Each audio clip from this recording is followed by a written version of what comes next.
DPS sir জিজ্ঞেস করলেন যে আপনার নাম কি, কোন বিষয়ে নিয়ে পড়াশোনা করেছেন। তো আমি বললাম। এরপর ডিপিএস স্যার আমাকে জিজ্ঞেস করলেন, যেহেতু আমি সমাজবিজ্ঞান নিয়ে পড়াশোনা করেছি, আমাকে জিজ্ঞেস করলেন যে আদিম সমাজ কী। তো আমি বললাম, প্রাক ঐতিহাসিক যুগে যে সমাজে কোনো অক্ষর জ্ঞানের উদ্ভব হয়নি, যাদের লিখিত কোনো ভাষা নেই, যাদের একটি স্বতন্ত্র সংস্কৃতি ও জীবনবোধ গড়ে উঠেছিল, সেই সমাজকে আদিম সমাজ বলা হয়। এই প্রশ্নগুলো আপনাদেরকেও জিজ্ঞেস করতে পারে। আর বগুড়া জেলা থেকে যারা ভাইভা পরীক্ষায় অংশগ্রহণ করবেন তাদের জন্য তো মোস্ট ইম্পর্ট্যান্ট। এছাড়াও আপনারা যে জেলা থেকে ভাইভা দেন না কেন, এই কমন প্রশ্নগুলো সমাজবিজ্ঞানের উপর আপনাদেরকে জিজ্ঞেস করতে পারেন। এরপর ডিপিএস স্যার জিজ্ঞেস করলেন যে সমাজবিজ্ঞান এবং সমাজকর্মের মধ্যে পার্থক্য কী। তো আমি বললাম, সমাজবিজ্ঞান প্রথা ও প্রতিষ্ঠান এবং এদের পিছনে যেসব বিষয় ও ধারণা কাজ করছে সে সম্পর্কে আলোচনা করে এবং সমাজ সম্পর্কে পূর্ণাঙ্গ জ্ঞান দান করে। অন্যদিকে সমাজকর্ম এমন একটি সামাজিক বিজ্ঞান ও পেশা যা সামাজিক সমস্যা সমাধান করে সমাজের সর্বাঙ্গীন কল্যাণ সাধনায় সহায়তা করে। সমাজবিজ্ঞান ও সমাজকর্ম উভয়ের লক্ষ্য সমাজের কল্যাণ ও প্রগতি নিশ্চিত করা, আর এই লক্ষ্য অর্জনে সমাজবিজ্ঞান সমাজ সম্পর্কিত জ্ঞান আহরণ করে। অন্যদিকে সমাজকর্ম সমাজবিজ্ঞানের লব্ধ জ্ঞানকে পুঁজি করে সামাজিক সমস্যার সমাধান দিয়ে সমাজের উন্নতি বিধানে সক্ষম হয়। তাই আমরা বলতে পারি সমাজবিজ্ঞান ও সমাজকর্ম একে অন্যের পরিপূরক। যত স্মার্টলি উত্তর করবেন, যত সময় ক্ষেপণ করবেন, ততই কিন্তু আপনার জন্য সেটি পজিটিভ। উত্তর দিবেন, গুছিয়ে উত্তর দেওয়ার চেষ্টা করবেন। এরপরে ভাইবাবুর সাধারণ জ্ঞান অংশ থেকে জিজ্ঞেস করলেন যে অপারেশন সার্চলাইট কী। তো এটা আমরা সকলেই জানি যে 1971 সালের 25 মার্চ দিবাগত রাত্রে ব্যাপক গণহত্যা চালিয়ে বাঙালি জাতিকে নিশ্চিহ্ন করার জন্য পাকিস্তানের সামরিক বাহিনী যে সশস্ত্র অভিযান পরিচালনা করে তাকেই বলা হয় অপারেশন সার্চলাইট। এরপরে স্যার সাধারণ জ্ঞান অংশ থেকে আরেকটি প্রশ্ন জিজ্ঞেস করলেন, সেটি হচ্ছে 1971 সালের মার্চ মাসের ঘটনাগুলো ধারাবাহিকভাবে বলেন। এই বিষয়গুলো সম্পর্কে যদি পূর্বেই আপনি প্রস্তুতি না নিয়ে যান তাহলে কিন্তু আপনাকে সরি বলা ছাড়া কোনো উপায় নেই। আর যারা এই প্রশ্নগুলোর উত্তর দিতে পারবে, বুঝতে পারছেন তার চাকরি পাওয়ার সম্ভাবনাটা অনেক গুণ বেড়ে যাবে। তো মার্চ মাসের ঘটনা প্রবাহগুলো এমন ছিল যে 1 মার্চ গভীর রাত্রে 110 নং সামরিক আইন আদেশ জারি করে। এরপর 2 মার্চে যে ঘটনাটা ঘটে সেটা হচ্ছে সন্ধ্যা 7টা হতে সকাল 7টা পর্যন্ত ঢাকায় অনির্দিষ্টকালের জন্য কারফিউ জারি করে। সংগ্রাম চালিয়ে যাওয়ার জন্য জনগণের প্রতি বঙ্গবন্ধু শেখ মুজিবুর রহমানের নির্দেশ ছিল। 7 মার্চ সোহরাওয়ার্দী উদ্যানে বঙ্গবন্ধু শেখ মুজিবুর রহমান ভাষণ প্রদান করেন, জনগণের প্রতি নতুন নির্দেশ ও অধিবেশনে যোগদানের 4টি শর্ত প্রদান করেন। তো এই যে 4টি শর্ত প্রদান করেন সেই শর্তগুলো আপনি বলবেন না। এটি ভাইভা বোর্ডকে অ্যাট্রাকশনে রেখে দেবেন পরবর্তী প্রশ্ন জিজ্ঞেস করার জন্য। কারণ এটা যখন শুনবে যে 4টি শর্ত প্রদান করেছিলেন, তখন তারাই জিজ্ঞেস করবে যে সেই শর্ত 4টি কী। তখন আপনি বলবেন যে অবিলম্বে সামরিক শাসন প্রত্যাহার করতে হবে, সমস্ত সেনাবাহিনীকে ব্যারাকে ফিরিয়ে নিতে হবে, নিরস্ত্র গণহত্যার তদন্ত করতে হবে এবং 4 নম্বরটি ছিল নির্বাচিত গণপ্রতিনিধিদের নিকট ক্ষমতা হস্তান্তর করতে হবে। তো এরপর 16 মার্চে যে ঘটনাটি ঘটে সেটা হচ্ছে মুজিব ইয়াহিয়ার মধ্যে বৈঠক শুরু হয়। 23 মার্চ দেশব্যাপী প্রতিরোধ দিবস পালন হয়। রাজধানীর সরকারি বেসরকারি ভবনসমূহে বাড়িতে গাড়িতে কালো পতাকার পাশাপাশি বাংলাদেশের পতাকা উত্তোলন করা হয়। সর্বশেষ 25 মার্চে যে ঘটনাটি ঘটে সেটি হচ্ছে ওই দিন রাতে ইতিহাসের জঘন্যতম গণহত্যা শুরু করে পাকিস্তান সেনাবাহিনী। তো এইভাবে গুছিয়ে স্মার্টলি উত্তর করলে অবশ্যই ভাইভা বোর্ডে একটা পজিটিভ ইম্প্যাক্ট পড়বে।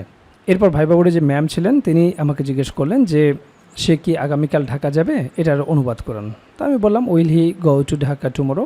এরপর ম্যাম আরেকটি অনুবাদ জিজ্ঞেস করলেন, সেটি হচ্ছে ফুলগুলো টেবিলের উপরে রাখো, এর অনুবাদ কী হবে। তো আমি বললাম put the flowers on the table.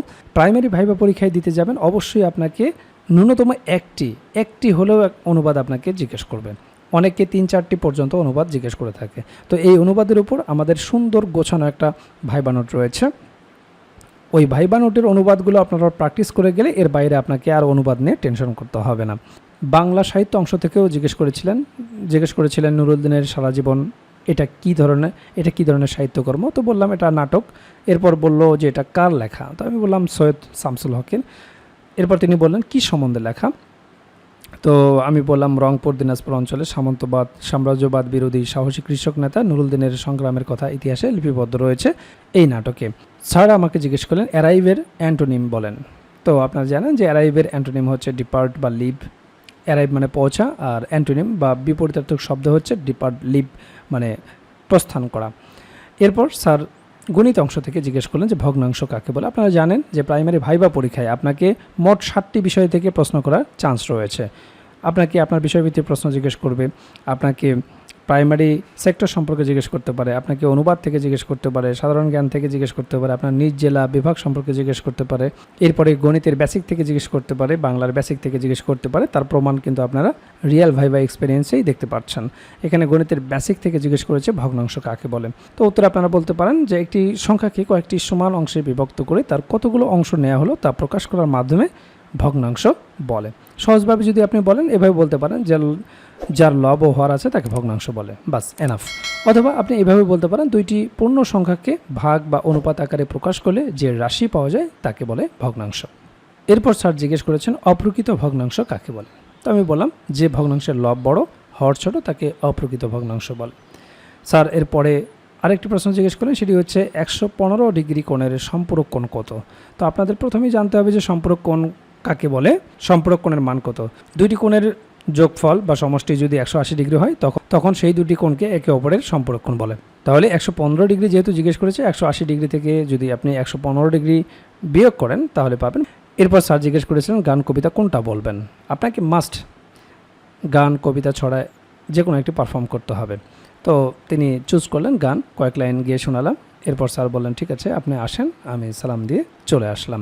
আমরা অনেক আগে থেকেই সাকসেস এডুকেশন সেন্টার চ্যানেলে একের পর এক ভিডিও আপলোড দিয়েছি। অনেকেই অনেক আগে থেকে এখান থেকে নোট করে করে পড়াশোনা শুরু করেছেন, বাজার থেকে প্রাইমারি ভাইবার জন্য বই ক্রয় করছেন। আপনারা পরে বুঝবেন যে আপনারা ধরা খেয়েছেন। কী কারণে বলি, কারণ একটা বইয়ের ভিতর সকল সাবজেক্টের কিছু কিছু অল্প কিছু বিষয় রয়েছে। দেখুন আপনি হয়তো হিসাব বিজ্ঞান নিয়ে পড়াশোনা করেছেন, তাহলে ওই বইয়ের ভিতর অন্য আরও মার্কেটিং আছে, অন্য বিষয়গুলো আছে, সায়েন্সের সাবজেক্টগুলো আছে, আর্টসের সাবজেক্টগুলো আছে। এবার দেখুন ওই সাবজেক্টগুলো আপনার কোনো কাজে আসবে কিনা, আসবে না। আবার 64 জেলার কিছু কিছু তথ্য দেওয়া আছে। এবার আপনি হয়তো বরিশাল জেলার, তাহলে চিন্তা করে দেখুন বাকি 60টি জেলা আপনার কোন কাজে লাগবে। তো এই যে আপনারা লাইব্রেরি থেকে কিংবা অনলাইন থেকে বইয়ের অর্ডার করছেন, একবার ভেবেচিন্তে কি দেখেছেন যে আপনি পড়েছেন রাষ্ট্রবিজ্ঞানে, তাহলে আপনার পদার্থবিজ্ঞান ওই সাবজেক্টে থেকে কোনো লাভ আছে?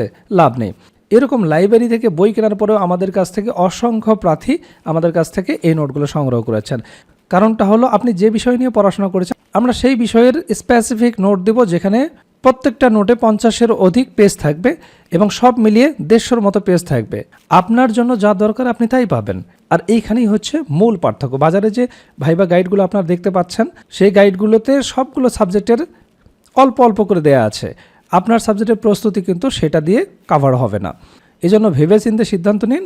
অসংখ্য প্রার্থী আমাদের কাছ থেকে অনলাইনে অর্ডার করেছেন এবং তাদের পার্সেলগুলো পৌঁছে গিয়েছে। আপনারা যদি দেখেন এসবগুলোই হচ্ছে কুরিয়ারে আমরা পাঠিয়েছি, হিসাব ছাড়া আমরা লেবেল দিয়ে রেখেছি। এসবগুলোই হচ্ছে অনলাইনে কুরিয়ার করে নিয়েছেন। তো এখন হাতে যেহেতু সময় কম, এখন গণহারে পিডিএফ নিচ্ছেন, কারণ সময় যেহেতু কম কাভার করতে হবে। তো আপনাদেরকে যদি দেখাই পিডিএফ যারা নিয়েছেন, অসংখ্য প্রার্থী পিডিএফ নিচ্ছেন যেহেতু হাতে সময় কম। আপনারা বুঝে শুনে বাজার থেকে বই ক্রয় করবেন। বই ক্রয় করলে কেন ঠকবেন সেটি আপনাদেরকে আরেকবার বলি। কারণ ওই বইয়ে ধরুন 20টা সাবজেক্টের তথ্য দেওয়া আছে, তাহলে আপনি ইতিহাস নিয়ে পড়েছেন, আপনার কেমিস্ট্রির তথ্য কোনো কাজে লাগবে না। আপনি হয়তো দিনাজপুর জেলা থেকে ভাইবা দিবেন, কিন্তু আপনার বাকি 60টি জেলা আসলে কোনো কাজে আসবে না। আমরা আপনাদেরকে দেবো একদম সলিড নোট, যেখানে আপনার সাবজেক্টের উপর সুন্দরভাবে সাজানো গোছানো রিয়েল ভাইভা সহ সার্বিক তথ্য থাকবে, যেগুলো আপনার বিষয়ভিত্তিক প্রস্তুতিটাকে একেবারে কাভার করবে। আমাদের এই ভাইভা প্যাকেজে কী কী থাকবে, কতটা ইফেক্টিভ, দেখুন আমরা প্রত্যেকটা সাবজেক্টের সাথে এটি ক্লিয়ার করে দিয়েছি যে কেন আপনাদের এই ভাইভা প্যাকেজটি অবশ্যই লাগবে। আর আমাদের এই প্যাকেজটা এতটা ইফেক্টিভ, দেখুন আমাদের এই পোস্টটা কপি করে জাকির বিসিএস স্পেশাল তারা এখানে পোস্ট করেছে এবং তাদের মক ভাইভা বেসে তারা ভর্তি চালাচ্ছে। এই পোস্টটা কিন্তু আমাদের, দেখুন এই যে সাবজেক্টের, আমাদের প্রত্যেকটা সাবজেক্টের লিঙ্ক দেওয়া আছে, আপনারা এখান থেকে ডেমো দেখতে পারবেন। প্রাথমিক শিক্ষক নিয়োগ প্রস্তুতি 2025 এই গ্রুপে এসে আপনারা যে সাবজেক্ট নিয়ে পড়াশোনা করেছেন সেই সাবজেক্টের এখানে ডেমো দেখতে পারবেন। যেমন এই যে গণিত প্রাইমারি ভাইবা নোট, এটা আপনি ডেমো দেখবেন, এখানে ডেমো দেওয়া রয়েছে, আপনারা ডেমো দেখতে পারেন। আর এই যে দেখুন আমাদের পোস্ট, এই পোস্টটায় জাকির বিসিএস স্পেশাল তারা শেয়ার করেছে। এই বিষয়গুলোর উপর আপনাকে আগে ভালো প্রস্তুতি নেন। আপনাকে জেলায় আপনি কিভাবে উত্তর দিবেন, কেমন করে উত্তর দিবেন, আপনার যদি জানাই না থাকে সেই বিষয়গুলো তো আসবে পরে, আপনাকে তথ্য জানতে হবে।